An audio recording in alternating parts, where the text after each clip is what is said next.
Hey, it's Aaron. Got another question to answer today. This time, the question is from Emily. Emily wants to know, why do electric cars seem to have hit their limit in terms of their range? So this is kind of the electric car plateau. This is the range plateau.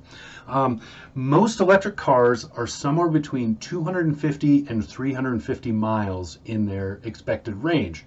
Uh, there are a few that go above that. There are a few that are below that, but for the average, that seems to be the sweet spot, right around 300 miles. So the question is, why is that the limit? Why are we stopping there? Well, there's several reasons. First off, most gasoline cars only have about that range. Their range is somewhere between 250 and 350 miles. That's about the average range for a gasoline-powered vehicle. Uh, the second reason, so there's no reason for an electric vehicle to really have more than that. Second reason is the payoff. The more range you have, the bigger the battery. The bigger the battery, the higher the cost and the higher the weight.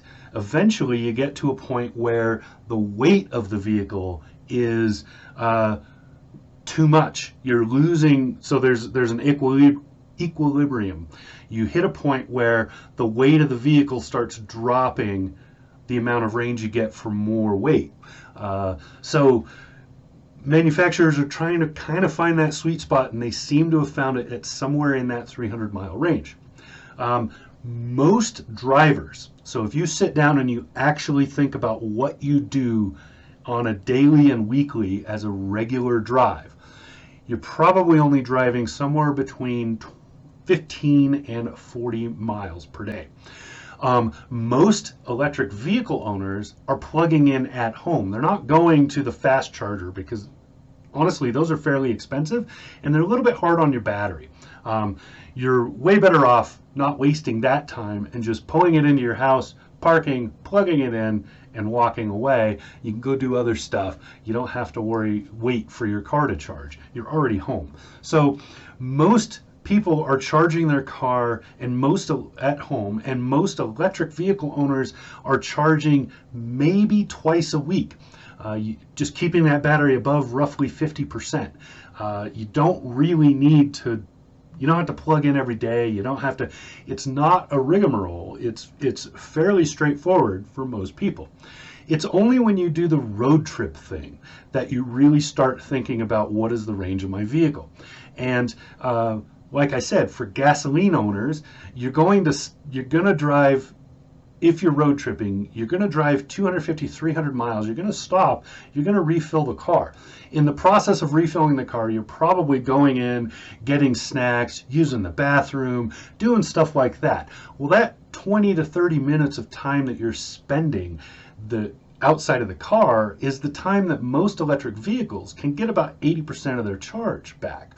So if you're at a fast charger. So it's just a matter of how do you plan your trip.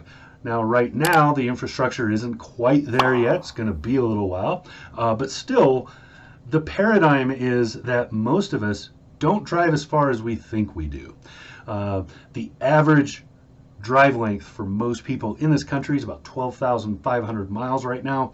That's per year. So if you break that down to per day, very little driving. So yeah, that's kind of the gist of it. It's plateaued at roughly 300 miles of range because that's basically what people need. Most people expect to have that kind of range out of a vehicle. That's how far they expect to drive. So yeah, that's the reason. Anyway, hopefully this answered the question. Thanks for it, Emily. And if you have a question, you can hit me up. Comment down below. Find this on, at carnewscafe.com or drivemodeshow.com and comment there, or DM or email or whatever. If you can get a hold of me and make sure that I see it, so it needs to be tagged if it's on social media, that kind of stuff, hit me up. Get me your question, just like Emily did, and I will do my best to answer it. All right, this has been Aaron. Talk to you again soon.